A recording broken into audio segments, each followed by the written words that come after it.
now we turn to the analysis of Brooks and Tumulty. That's New York Times columnist David Brooks and Karen Tumulty, deputy opinion editor for the Washington Post. Jonathan Capehart is away. It is so good to see both of you on this Friday, but let's pick up, David, with that really wonderful report from Lisa Desjardins, walk down memory lane, at least in Washington. Earmarks coming back, a good thing or not? Good thing. I miss them. They were so romantic. First, earmarks allow leadership to pass bills because they can offer recalcitrant members this or that, your bridge, and so they aid passing bills. They make Congress less polarized because it becomes more transactional rather than just the ideology. They take power. When we got rid of earmarks, they didn't go away. They just went to the executive branch. So some guy sitting, or man or woman sitting in the Department of Transportation made the decision, not Congress, and it was even more hidden. And then getting rid of earmarks had nothing to do with federal spending. They're, as Lisa said, they're a tiny, tiny part of the budget, but the money just moved, and it still went out the door. And so there was no decrease in federal deficit. So on every measure, getting rid of earmarks, like most reforms, I would add, was a mistake.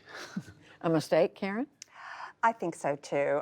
It was an understandable reaction to the Jack Abramoff scandal, which was one of the worst to hit Washington in decades. But I think earmarks are also a way that people feel connected to their government. They can point to tangible things in their community that are there because they matter to people in that community, so that members of Congress can then say, this is why you sent me to Washington. And yes, the Appropriations Committee, where all these deals were done, was one of the last bastions of bipartisanship on Capitol Hill. And so speaking of that, this argument, David, that this is going to bring back bipartisanship, but the argument on the other side that, yeah, it may do that, but it's also going to bring back corruption and wheeling and dealing that's we don't need. They're both true. There is corruption involved, and it's something that goes to powerful people. You can drive through West Virginia, and you get the Robert Byrd Highway off to the Robert Byrd exit to the Robert Byrd Hospital. So you get powerful people do get to control things, and it's not totally fair. But you're measuring it against some Platonic system where there's this bipartisan, non-biased set of judges who decide objectively where a road should be put in. That does not exist in a democracy. We have a democratic process, and this is a reasonably democratic way to go about where these little bits of funding will go or not go. And also, decision-making is less hyper-ideological.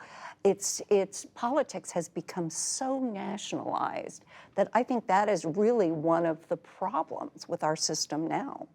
Well, it's fascinating to watch it come back, and we'll see where it goes. I do want to bring up with both of you what President Trump spent a good bit of time talking about this week, Biden. David. And that's President Biden. I say President Trump? Okay, President Biden. Thank you.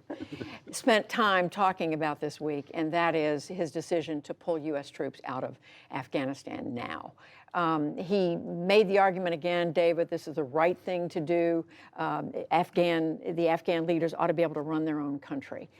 Is it the right decision? I think he's making a mistake, and it's become obvious in record time that it's a mistake. When he announced the policy initially, he said he had faith in the Afghan government to hold Afghanistan together from the Taliban. That has fallen apart. We reported earlier on the show, 85% of the territory has already fallen to the Taliban. The Taliban seems completely confident they will take over. And we all, I think it was 2014 or so, when this Pakistani young lady, Malala, won the Nobel Prize, and who was shot in the head by the Taliban for going to school. There are a lot of Afghan Malalas out there. And we were all moved by her, and we all sympathized and thought that was a very important cause, that young women in this part of the world should be able to get an education. And we're walking away from that. We're walking away from the idea that Afghanistan will stay one country. We could be walking away from the idea that we can keep al-Qaeda out of Afghanistan again. So they could set up a terror spot. You could just get incredible turmoil in that part of the world, refugees flooding into Pakistan, destabilizing Pakistan. So to me, what we were doing over the last year, which was like 2,500 troops, relatively low casualties, was a price worth paying for humanitarian and strategic reasons. And I think it's a mistake that we're pulling out. How do you see it? I think that President Biden is very much where the American people are here. Democrats, Republicans, Independents, as testy as this exchange got with reporters yesterday, the fact is Joe Biden was a skeptic of a broader mission in Afghanistan when he was vice president. He was a sort of lone voice in the Obama White House on this. But he believes this is one of the things that he was elected to do, and it's where he has been for over a decade, and increasingly, it is absolutely where the American people are. And David, this argument that that the president has made repeatedly, and that is how many more young American women and men is the United States going to send there to either to die, to be wounded, to experience tour of duty after tour of duty. Right, and everybody honors those who serve, and nobody takes their sacrifice lightly. But they're not in combat roles primarily. We haven't had many casualties at all in the last year. They're mostly in training and support roles. But even in those roles, they seem to have enough influence, along with the other NATO troops, to keep the country by Afghanistan's standards, relatively stable. And so to me, it's a trade-off worth making, like any other use of force around the world that America's ever done. We weigh the benefits and the costs, and I think it's worth the cost. But what Karen says is absolutely true. The country is sick of all this. And I worry about that a little. I understand the exhaustion with the forever war. But America has been, in the post-war era, the superpower. And we have gone in and stabilized places. We've done a lot, made horrible mistakes in Vietnam and Iraq, obviously. But we've kept troops in Germany for a reason. We've kept troops in Korea for a reason. We've kept troops. And are we going to continue to play that role or not? We're clearly going to scale it back. How much? Even the story earlier in the program on Haiti. If Haiti's asking us to come in to stabilize Haiti, is that our role anymore? It used to be you had some sense of where America's posture was. I don't think I have a sense of where America's posture is right now. And as much as President Biden says he doesn't want to be in the business of nation building, you look at what's going on in Haiti, you look at in Central America, where strengthening these countries is the administration's strategy to getting control of the border. The fact is, every president says they don't want to get into nation building, and every president ends up having to do it. But a lot of lives lost, lives changed, money spent in that country.